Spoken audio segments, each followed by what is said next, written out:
Hi, and welcome to my audio diary. Welcome back. And welcome back to me. I've taken a long break. There's many reasons for it. Some good, some are not so good of reasons to be absent, but I needed the time to process. I have moved.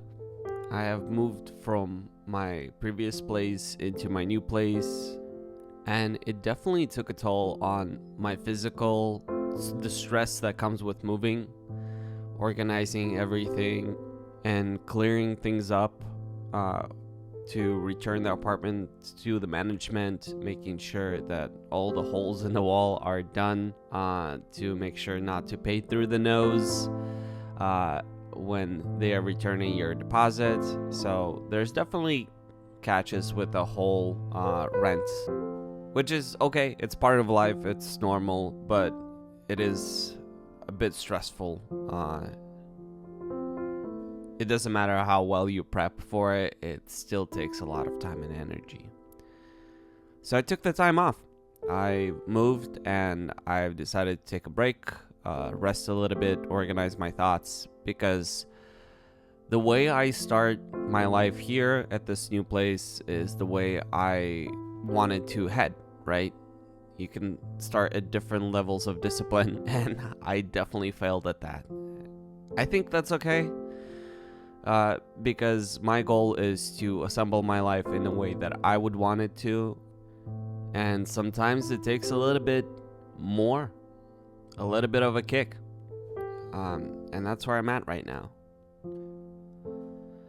Additionally, there's another thing that happened in my life that is quite big, and that's what took a toll on me. Oi, that's hard.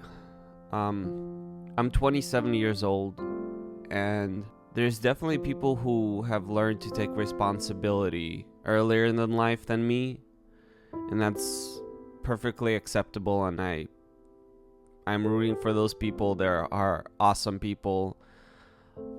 Me, on the other hand, I have not experienced big hardships in my life, and there was one that was a ticking bomb. I moved into a place that is close to my parents, and my mother has access to my apartment. So about 5 days ago, she wakes me up at 2 in the morning. And of course, for context, my dad is 84. There's a big age difference between me and my dad. So that's for context purposes. He's an old guy. So he's been struggling with health. And given the ticking time bomb is his life, and I kind of thought about it for a while and decided not pay attention to it as much, which is kind of a realization of how I handle things. What I want to say is that I thought I was ready for that moment in my life, and I just moved on, and I really wasn't. Continuing the story, my mom wakes me up at 2 in the morning and says that dad is not okay. So she gives me the 5 minutes that I need to get ready, and she goes back to her place to check up on her husband, my dad. And I am still trying to wake up, but I'm somewhat wide awake inside and just trying to process what do I need to do in this situation. At that point, I was just thinking of getting myself to a state that I'm ready to go anywhere. So I threw on the clothes, I brushed my teeth, I got myself in just a little bit in shape to be able to go anywhere from that point forth. I get to my parents' place and I see my mom laid my dad on bathroom floor. He is gasping for air. He's having a hard time breathing. And he's not speaking. So the only thing that we can do is give 911 a call and hope that ambulance gets there in time. So I dial them up. They're very quick to answer, to respond, and they get the information and they send out the ambulance. But in the meantime, they asked me to perform a CPR on him, on my dad, which I've never done before, but there was no moments for hesitations. I just asked what I need to do, and they took me through the steps, and I found myself with two of my hands over my dad's chest, thumping at the rhythm of the heart, and just my pushes against his chest. I could see that a breath was entering him, and that is the longest moment of my life. It got even longer once the ambulance has arrived. My mom had to go outside to meet him, and here I was, kneeling over my dad, keeping the rhythm, and just hoping that he would not die there and then. I was definitely shook up by that, but there was no time to make it about me. I saw the ambulance arrive. They took him inside the ambulance. We told them everything we knew and tried to provide most support. There's a lot of legalities and logistical things that had to happen afterwards, but I will skip that forward. He is still alive, and I'm very thankful for it, but not without consequences. He has suffered a stroke on the left side of his brain. There's no more blood flowing to the left side of his brain. And the little that I know about this, if the blood flow affects the left side of your brain, it affects the right side of your body. If it affects the right side of your brain, it affects the left side of your body. So as of this moment, he is okay. He is recovering. He lost his ability to speak and lost his ability to use his right side, his arm and the leg. We don't know all the details right now of everything that has effect, but my understanding of him losing his way of speaking has affected his jaw, his ability to swallow. So yes, he has lost a certain access to life that I was thinking I will have access forever.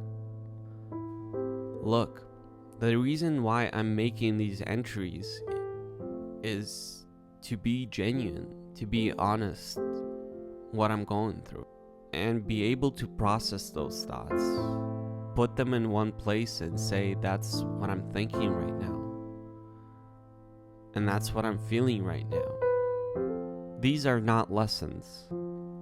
This is my life. What I would want for you to take away from this moment in my life is that it's not forever. This is not a sobbing story or a sad moment in life. It's just grounded in reality. Whether you want to or not play in a game of life, the life will be playing you. That's up to you how you want to handle that responsibility. For me, it broke me. Personally, it broke me. This is going to be a can of worms that I'll be going through for a long time. It happened so sudden. And the feeling, I'm not going back. This is change. Please don't pity the situation. This is not what it's for. I definitely seen syndromes of life where people feed on that. I'll feel bad for me. Tell me that you're sorry for my situation. But with me, when this has happened, what I've experienced, that I see that could happen to anyone. Health is not unlimited. Relationships can hang on a thread. Ego has no place in that. Pride has no place in that. If you're a returning listener, thank you for coming back. If you're someone new, oh boy, I'm sorry that you stumble up on this like that. Again, my intention with this is not for you to feel sorry for me, but to catch a moment of me being genuine and sharing this with you just as I would with a friend in person. Life goes on and we grow. I certainly am. Lots to think about and process. But for right now, I'll just focus on the things that I know. I'll try to visit my dad as much as I can in the hospital. Spend time with him, encourage him to keep fighting. And hopefully, fingers crossed, knock on wood, all that, he recovers and he's able to speak again. I've ignored him so much throughout my life, didn't want to hear what he has to say. But right now, all I wish is that I could hear his voice again. I'll continue making music, just as I was. But it has changed.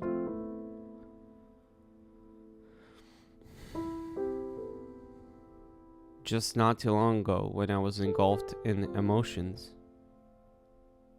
I sat down at the piano and started playing.